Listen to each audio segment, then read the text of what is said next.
প্রিয় দর্শক, the great ওয়াল শোতে স্বাগত জানাচ্ছি। নাচ, গান, নাটক, চলচ্চিত্র সহ চীনের সুবিশাল সাংস্কৃতিক ঐতিহ্য, প্রাকৃতিক সৌন্দর্য, বৈচিত্র্যময় জীবনধারার গল্প আপনাদের সামনে তুলে ধরি আমরা। বরাবরের মতো আপনাদের সঙ্গে আছি আমি রাউজে জাবিদ ঐশী।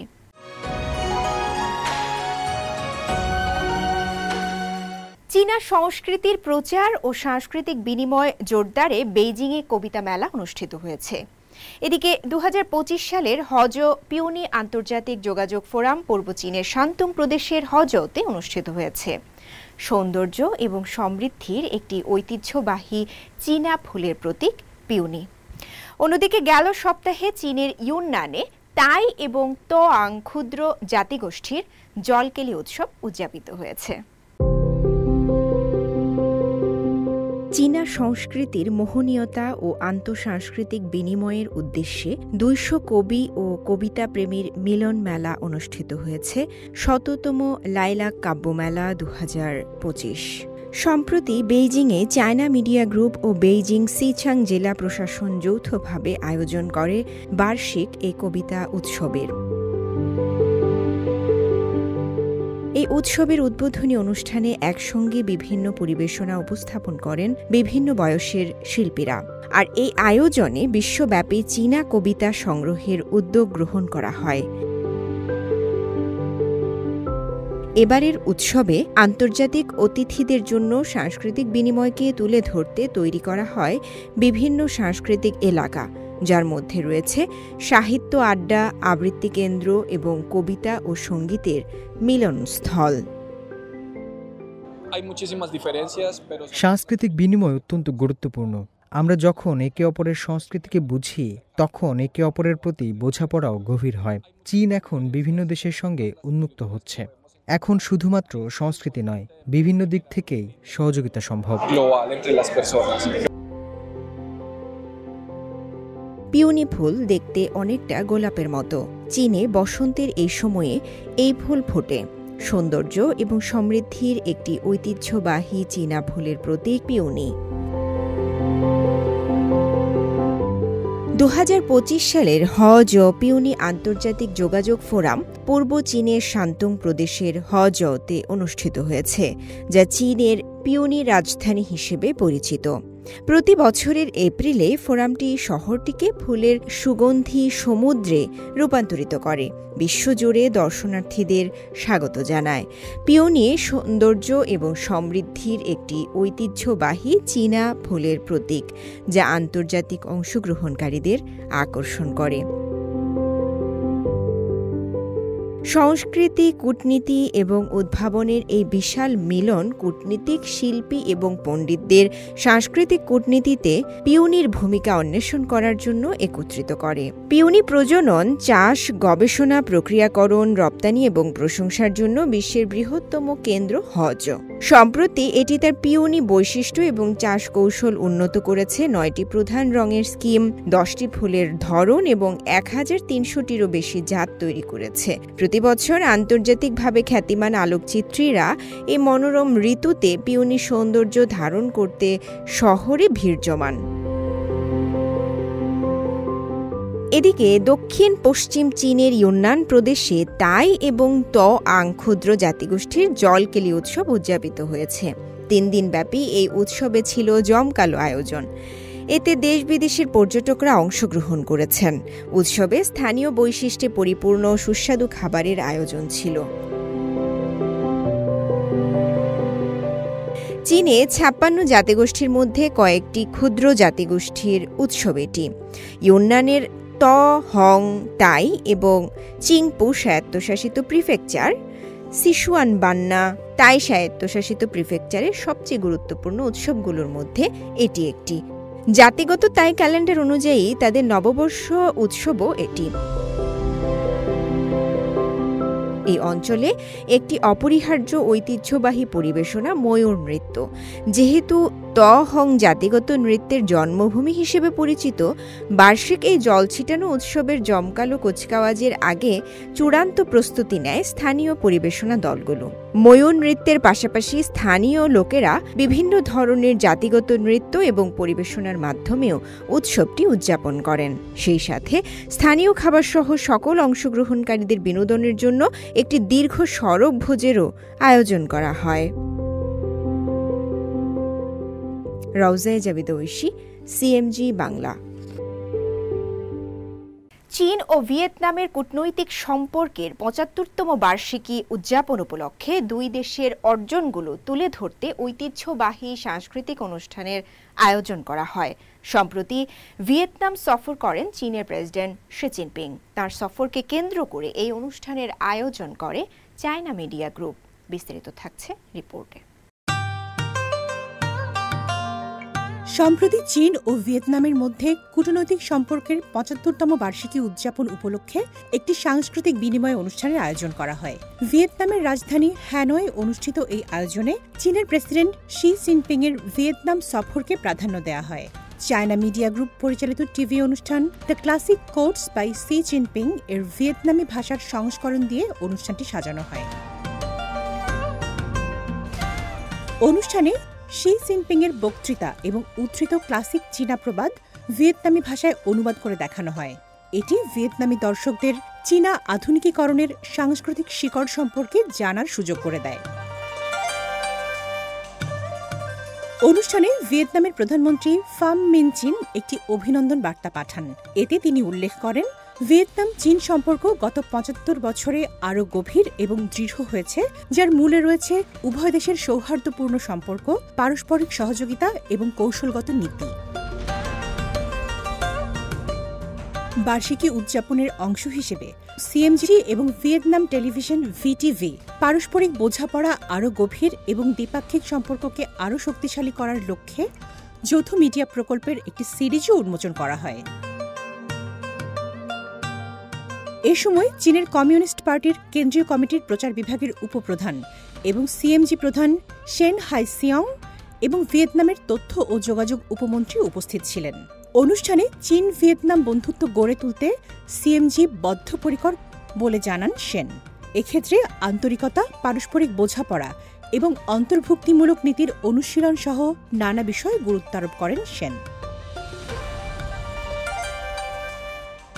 অনুষ্ঠানে ভিয়েতনামের তথ্য ও যোগাযোগ উপমন্ত্রী এবং ভিটিভির সাধারণ পরিচালক নগুয়েন থান লাম সিএমজির সাথে ভিটিভির নতুন সহযোগিতাকে ৩০ বছরেরও বেশি সময় ধরে চলমান উল্লেখযোগ্য ঘটনা বলে অভিহিত করেন, যা ভিয়েতনাম এবং চীনের জনগণের মধ্যে ঐতিহ্যবাহী সাংস্কৃতিক বিনিময়কে শক্তিশালী করতে বিশেষ অবদান রাখবে।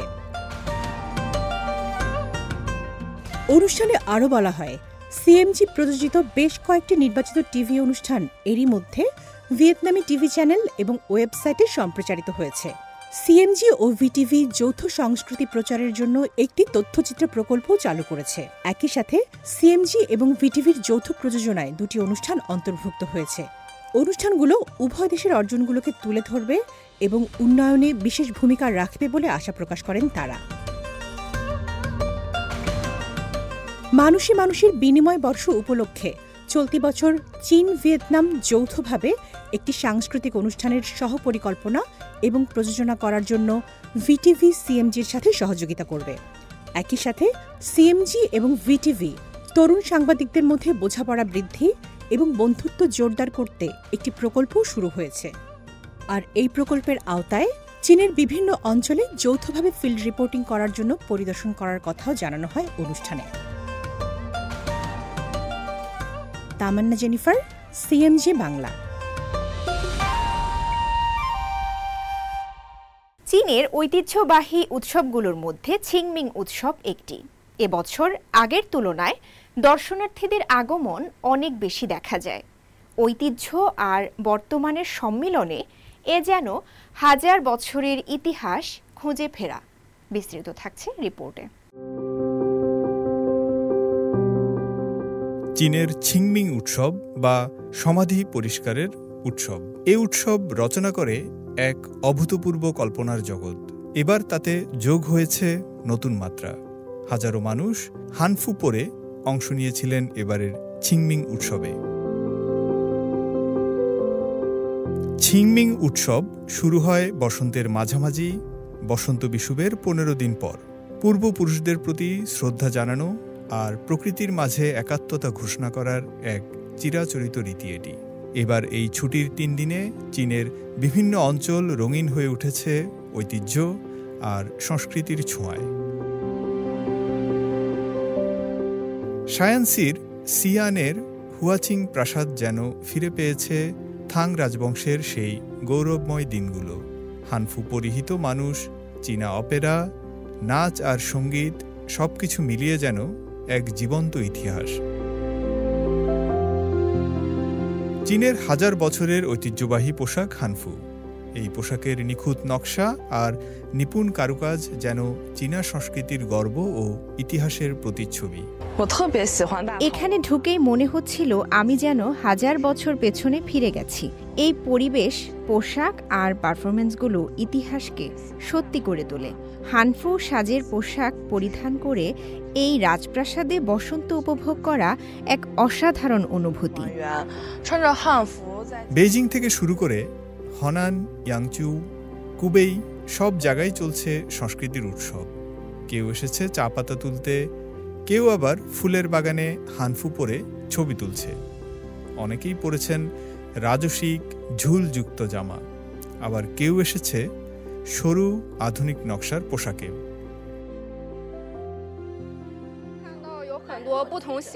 এখানে এসে মনে হচ্ছে যেন বিভিন্ন রাজবংশের মানুষ হানফু পোশাকে সেজে একসাথে এসেছে পছন্দের ভুল দেখতে। সবাই এত রঙিন এবং ইতিহাসের সাথে সজ্জিত। কুবেই ওয়াটার টাউনের জলে যখন ভেসে বেড়ায় হাজারো লণ্ঠন, তা যেন বহন করে দর্শনার্থীদের ভালোবাসা, স্মৃতি আর শুভকামনা। ছিংমিং শুধু অতীতকে স্মরণ নয়, বরং নতুন করে বাঁচার এক উপলক্ষ্যও বটে।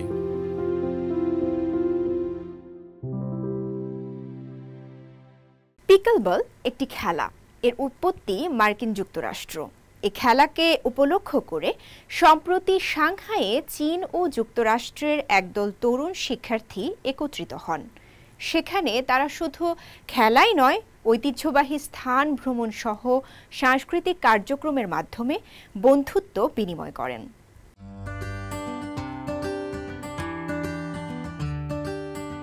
পিকলবল একটি খেলা যা মার্কিন যুক্তরাষ্ট্রে উৎপত্তি এবং সাম্প্রতিক বছরগুলোতে চীনে ক্রমবর্ধমান জনপ্রিয় হয়ে উঠেছে। এটি উভয় দেশের শিক্ষার্থীদের আরও কাছাকাছি নিয়ে এসেছে, কারণ এই খেলাটিকে কেন্দ্র করে চীন ও আমেরিকার মধ্যে একটি উষ্ণ সাংস্কৃতিক বিনিময় শুরু হয়েছে। এরই ধারাবাহিকতায় সম্প্রতি আমেরিকান শিক্ষার্থীদের একটি দল সাংহাইতে সফর করেছে। মেরিল্যান্ডের মন্টগোমারি কাউন্টি পাবলিক স্কুলের আমেরিকান শিক্ষার্থীরা সাংহাইতে এসে লুয়ান সিনিয়র হাই স্কুলের শিক্ষার্থীদের সাথে দেখা করেন এবং বন্ধুত্ব বিনিময় করেন। গেল সপ্তাহে পিকলবল প্রতিযোগিতায় অংশ নেন তারা। পিকলবল প্রতিযোগিতাটি আইকনিক সাংহাই বুন্ডের একটি ক্রীড়া কেন্দ্রে শুরু হয়, যেখানে প্রতিটি অর্ধের 30 জন ছাত্র ক্রীড়াবিদ একটি উত্তেজনাপূর্ণ এবং বন্ধুত্বপূর্ণ পরিবেশে প্রতিযোগিতা করেন। এটি কোনো প্রতিযোগিতার মতো নয়, বরং এটি অন্যান্য দেশের সাথে যোগাযোগের মতো। এটা সত্যিই আশ্চর্যজনক যে বিশ্বের বিভিন্ন প্রান্তের মানুষ সম্পর্কে আমরা জানতে পারছি। এটা এমন যেন আমরা এক ব্যক্তি, ঠিক যেমন এখন আমরা সেরা বন্ধুর মতো, যেন আমরা বছরের পর বছর ধরে একে অপরকে চিনি। গত কয়েকদিন ধরে সফররত মার্কিন ছাত্ররা বিভিন্ন ধরনের কার্যকলাপ উপভোগ করেছেন। শহরে হাঁটা এবং ঐতিহ্যবাহী চীনা হস্তশিল্পের সাথে বাস্তব অভিজ্ঞতা থেকে শুরু করে চীনের টেবিল টেনিস জাদুঘর সহ বিভিন্ন জায়গায় ভ্রমণ করেছেন। এই ধরনের সফর উভয় দেশকে একত্রিত করার সুযোগ দেয় বলে জানান মন্টগোমেরি কাউন্টি পাবলিক স্কুলের সিস্টেম ওয়াইড অ্যাথলেটিক্সের পরিচালক জেফ্রি সুলিভান। কয়েক দশক আগে পিং পং বা টেবিল টেনিস এমন একটি খেলা ছিল যা মার্কিন যুক্তরাষ্ট্র এবং চীন সম্পর্ককে একত্রিত করেছিল, এবং ইতিবাচক সম্পর্কের নেতৃত্ব দিয়েছিল। তাই আমরা দেখতে পাচ্ছি পিকলবল বর্তমান সময়েও গুরুত্বপূর্ণ। সাংহাই, শেনচেন এবং বেইজিংয়ের এই সফরে আমাদের প্রতিনিধি দল আমাদের ছাত্র ক্রীড়াবিদ প্রতিনিধিদের আমাদের দেশগুলোকে একত্রিত করার সুযোগ রয়েছে। 1965 সালে মার্কিন যুক্তরাষ্ট্রে জন্ম নেয়া পিকলবল টেনিস, ব্যাডমিন্টন এবং টেবিল টেনিসের উপাদানগুলোর সমন্বয়ে গঠিত একটি প্যাডেল খেলা একটি সামাজিক খেলা হিসেবে বিশ্বব্যাপী জনপ্রিয়তা অর্জন করেছে এবং চীন 2017 সাল থেকে এই তরঙ্গে চড়ে আসছে। রাউজে জাবিদ ঐশী, সিএমজি বাংলা। এবার একটি ভিন্ন প্রসঙ্গ। চীনে দেবতার শোভাযাত্রা নামে একটি শোভাযাত্রা বের হয় প্রতি বছর। এটি দেশটির ফুজিয়ান প্রদেশ ও কুয়াংতুং প্রদেশে বেশ জনপ্রিয়। এ ব্যাপারে বিস্তারিত জানাচ্ছেন আমাদের বেইজিংয়ের সহকর্মী ইয়াং চিচেন অনুপমা। পহেলা বৈশাখে বাংলাদেশে নববর্ষের শোভাযাত্রা আয়োজন করা হয়। চীনের দক্ষিণ পূর্বাঞ্চলের ঐতিহ্যবাহী লোককাহিনী ভিত্তিক একটি আচারের সাথে বাংলাদেশের এই শোভাযাত্রার খুব মিল আছে। চীনা আচারের নাম ইউশেন, যার বাংলা দেবদা শোভাযাত্রা। দেবদা শোভাযাত্রা হচ্ছে চীনের দক্ষিণ পূর্বাঞ্চলের ঐতিহ্যবাহী লোককাহিনী ভিত্তিক একটি আচার। চীনের ফুজিয়ান প্রদেশ ও গুয়াংদং প্রদেশে এটি বেশি জনপ্রিয়। প্রতি বছরের প্রথম চন্দ্র মাসে লোকেরা দেবতাদের মন্দির থেকে ভ্রমণের জন্য নিয়ে যাবে। পথে লোকদের কাছ থেকে পূজা গ্রহণ করবে। এর অর্থ হল দেবতারা পৃথিবীতে এসে আশেপাশের অঞ্চলগুলো পরিদর্শন করেন এবং তাদের কাছে ভালো আবহাওয়া, স্বাস্থ্য ও নিরাপত্তার জন্য প্রার্থনা করা হয়। চলতি বছরের বসন্ত উৎসবে আমি আমার জন্মস্থান ফুজিয়ান প্রদেশে গিয়ে তেমনি একটি দেবতা শোভাযাত্রায় অংশ নিই। দেবতা শোভাযাত্রার আগের দিনে পানোর রাজাপ্রাসাদ শোভাযাত্রার জন্য পুরোপুরি প্রস্তুত। দেবতাদের জন্য নৈবেদ্য হিসেবে লাল টেবিলে বিভিন্ন ধরনের সামুদ্রিক খাবার, মাংস ও ফলমূল রাখা হয়। উপকূলীয় বাসিন্দা হলেও এত বড় সামুদ্রিক খাবার আমি কখনো খাইনি। দেবতাদের আশীর্বাদের জন্য আমার কাগজের টাকা, ধূপকাঠি ও মোমবাতি কেনা দরকার। আর তাহলেই কেবল প্রাসাদের কর্মকর্তারা দেবতাদের কাছে আমার কামনা বাসনার তালিকা পাঠাবেন। নিন্দয়ে অনেক পাহাড় ও বন রয়েছে।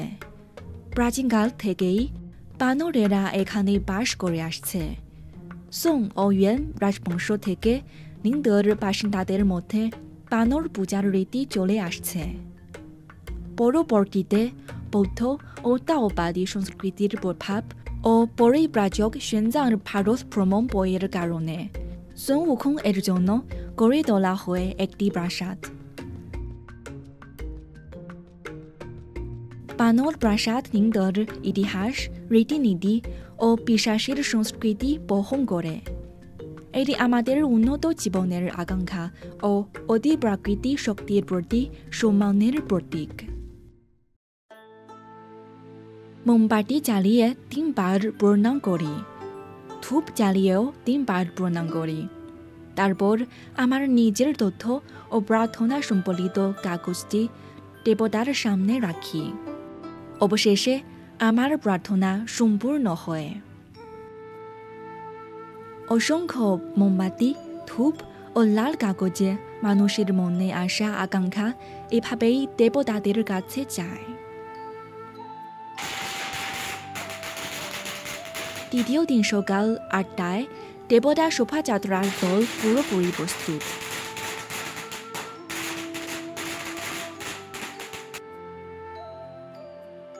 বানর প্রাসাদ শোভাযাত্রার মূল দেবতা sun wukong, যা ব্ল্যাক মিথ উকুং এর চরিত্রের মতো একই প্রোটোটাইপ।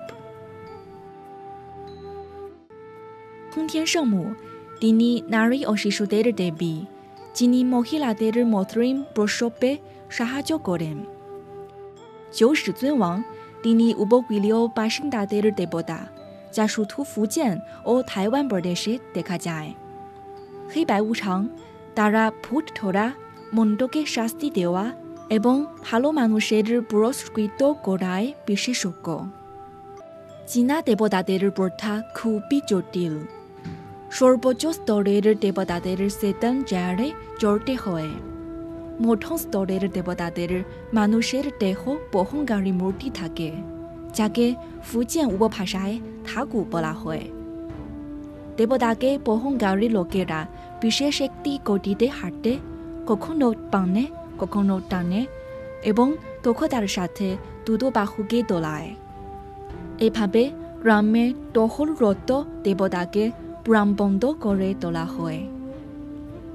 বানর প্রাসাদ থেকে শুরু হওয়ার পর শোভাযাত্রার দল শহরের পুরানো আবাসিক এলাকা অতিক্রম করে। আপনি যেখানেই যান না কেন, সেখানেই ধর্মপ্রাণ মানুষকে নৈবেদ্য ও ধূপ হাড়ে সুস্বাস্থ্য, শান্তি ও সাফল্যের জন্য প্রার্থনা করতে দেখবেন। মাঝে মাঝে দলটি থামে এবং আশেপাশের মানুষের তৈরি ভোজ উপভোগ করে। যদি আপনি তাদের আন্তরিকভাবে আমন্ত্রণ জানান, তাহলে দেবতারা আপনার দৌড় করায় আসতে পারেন এবং আগামী বছর আপনার পরিবারের সুখের জন্য নাচতে পারেন।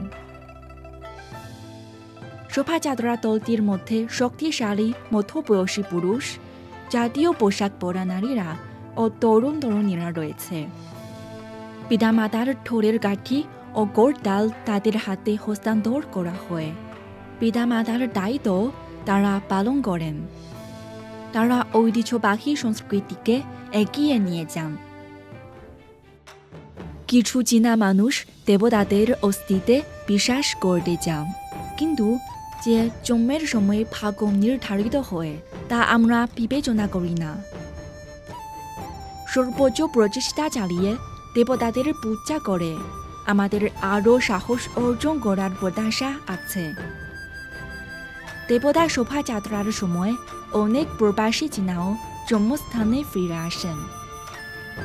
আমরা যত দূরেই যাই না কেন, আমাদের অহংতনের মধ্যে বন্ধন আমরা কখনই ভুলব না। প্রিয় দর্শক, দ্য গ্রেট ওয়াল শো আজ এ পর্যন্তই। আমাদের অনুষ্ঠানটি টেলিভিশনের পাশাপাশি সোশ্যাল মিডিয়ার মাধ্যমে দেখতে www.facebook.com/cmg বাংলা এবং ইউটিউব চ্যানেল সিএমজি বাংলাতে ভিজিট করতে পারেন। পরবর্তী পর্বে নতুন কোনো আয়োজন নিয়ে দেখা হবে আপনাদের সঙ্গে। সে পর্যন্ত সবাই ভালো থাকুন, সুস্থ থাকুন। চাইছিয়েন।